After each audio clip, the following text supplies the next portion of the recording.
So today, I would say that the investment behind linear still remains quite high compared to where consumer viewership is actually happening. So we're at that point where the world of advanced TV, connected TV, is at its highest from a reach perspective. I think certainly COVID made that happen even faster, but as different content providers sort of launched their own streaming opportunities, really just the trends that had already been happening accelerated. And so at this point, when you look at the percentage of brand spending against that world versus linear, it's out of whack, it's out of balance.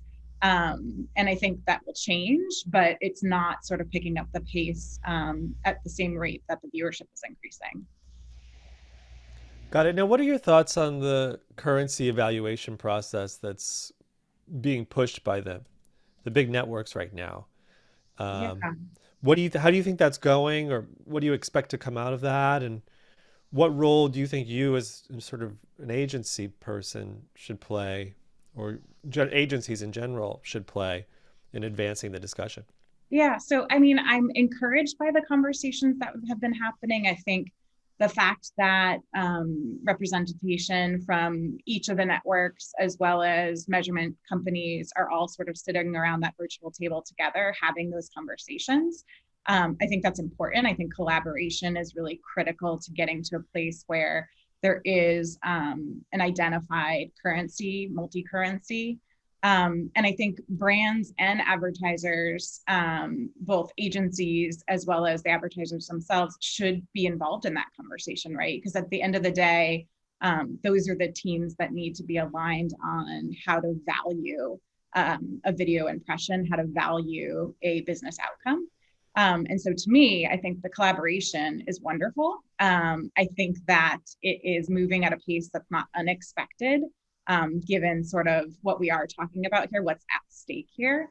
But I do think that there's a role that agencies need to play in that conversation. I think that's pretty essential, because we need to be able to talk about the needs of our clients, and really what's going to make sort of the world of planning and valuing those impressions, those dollars, meaningful to our clients. So digital ad measurement has always been about measuring the ad first and foremost versus the content environment that it's in. There's this discussion about whether TV should be different. Should TV measurement focus on measuring the ads or the content surrounding the ads? Do you have a skin in that game, or a feeling I one way or mean, the other? it's funny because I am a passionate TV consumer, and so for me, right, I'm tuning in for the content, and I just want to sit there and watch it and enjoy it. So I think there is an element of understanding sort of how engaged, how attentive a consumer is to the content itself. But I understand sort of the way we trade is based on the advertising. So to me, like, I think both are important, but I feel like we have first things first we need to achieve, and to me, that really is the advertising. Understood. Okay, great. So, do you think that the networks are, can we expect them to work together? Are you surprised to see them getting along with each other as they kind of advance these initiatives? Is there a danger they're all going to develop their own yardsticks separately, and you're going to end up holding the bag or carrying the burden of kind of a fragmented measurement space? Could you just give me a sense of whether you think they're maybe give them a grade in terms of their collaboration with each other and with you? Not exposed to the rooms themselves, I'm not sure if I can give them a grade, Fair. but would love to be a fly on the wall. I mean, look, I think that the opportunity for the networks is to really think about how a set of metrics and a way of measuring is consistent.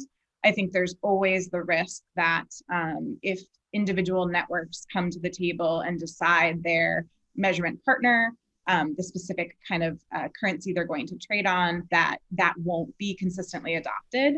That is one of the greatest fears for a media buyer, right? Is that we create sort of siloed ways of valuing TV content, TV advertising, and we haven't actually solved for some of the challenges that we often see in the digital space. And so, for me as an agency buyer, that's something that I have an eye on, and I want to see how that collaboration comes to play when we start making decisions about preferred partners.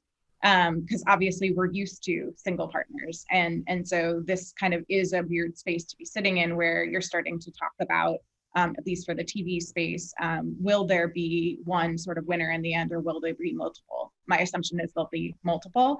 I just want there to be some consistency across the different networks. Yeah, cool. Makes sense.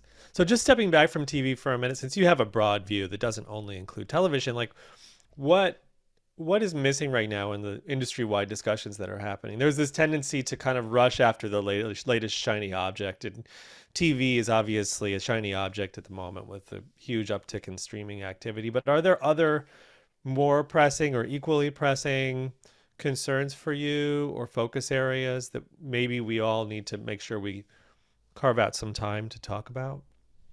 Yeah, I mean, what I think a lot about is the experiences we're giving consumers with the brands that we represent. So it feels to me today that there's an opportunity for um, greater kind of innovation in terms of what traditionally was an ad unit, right? So as you see things like engagement with creators on platforms like TikTok rise, and that's where audiences really are flocking to, it makes me think carefully about traditional media spaces and how we can innovate in terms of the ad experiences we're actually delivering. Because today consumers are super aware of what is an advertisement.